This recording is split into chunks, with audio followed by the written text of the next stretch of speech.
Jacques Krabal, le député maire de Château-Thierry, doit être content de retrouver pour la deuxième année ce départ du Paris-Colmar. Moi je suis très heureux de retrouver le départ, mais je suis moins heureux que le temps ait perturbé les manifestations organisées pour accompagner ce départ. Il y a telle bourrasque cet après-midi que les manifestations prévues ont été annulées. Mais qu'importe, le plus important c'est le départ des sportifs dans quelques minutes. On m'a dit que c'était 23h les premiers, dans 10 minutes.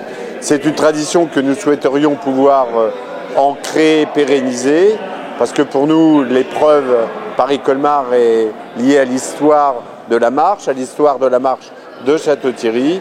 Et c'est pourquoi j'espère que nous continuerons de pouvoir organiser le départ à Château-Thierry en mémoire des anciens Mailleur, et puis Saint-Vanne, Roby, etc. Donc voilà, je souhaite beaucoup de courage, parce que les conditions météorologiques n'apparaissent pas sous un ciel les plus favorables. Donc voilà, bon courage à tous et au Castel de Nourricien. Alors on sait que pendant l'épreuve qualificative qui se déroule à Château-Thierry, le député maire fait quelques tours avec les concurrents. Est-ce que là il va faire un petit bout de route sur le chemin de Colmar? Je ne sais pas si je vais pouvoir le faire, mais comme c'est une tradition, je vais essayer de la respecter. Là je suis arrivé au pas de course, parce que j'avais beaucoup d'activités aujourd'hui, mais je vais essayer de faire quelques mètres pour montrer ma solidarité vis-à-vis des marcheurs et puis pour garder la forme. Voilà un champion qui arrive. Un favori?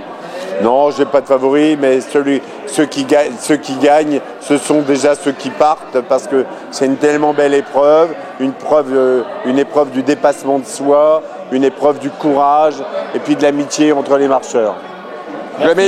Que les meilleurs gagnent.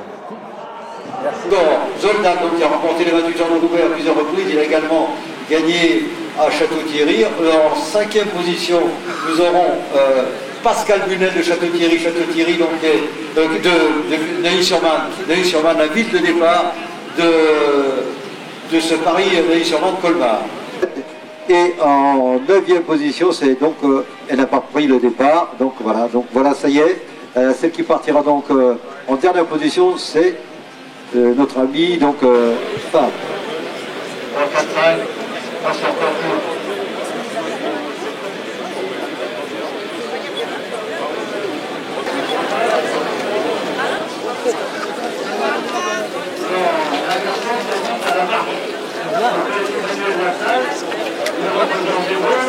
Vous êtes déjà là.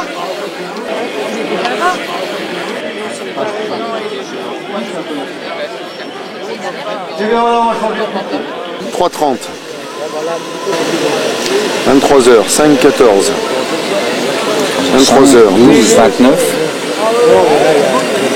13h10. Alors le problème c'est que les numéros, il n'y a pas le nom, mais toi tu as le nom. Oui, c'est bien, c'est parfait, c'est parfait. Ensuite, en alors, dessous, là, 14. Là, 11h14 pour le 2. 14h46. 14h46 pour le 12. 16... 09, non c'est ça? Qu'est-ce qu'on lit là? Roger Kemener, Paris-Colmar, combien de fois sur le podium? Bien, ma foi, j'ai fait un Strasbourg-Paris sur le podium, et puis un autre, et 7 autres sur la première marche, et une sur la deuxième. Seulement? Seulement. Cette épreuve, elle a beaucoup évolué depuis que vous y avez participé. À l'époque, on se faisait 520 km d'une seule traite comme ça. Maintenant, on l'a un petit peu plus fractionné. Quel est votre regard là, sur ce changement? Alors moi, j'ai un regard neuf toujours. Quoi qu'il arrive, je n'ai aucune nostalgie du passé.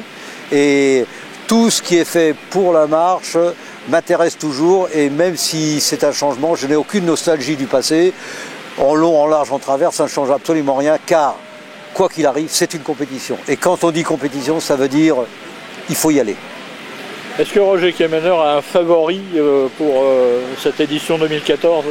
Bien, je pense que par rapport à ce que j'ai vu, je pense que Dimitri Osipov, le russe qui a déjà gagné 2 fois, a quand même des chances. Je l'ai vu encore marcher là sur le prologue et également.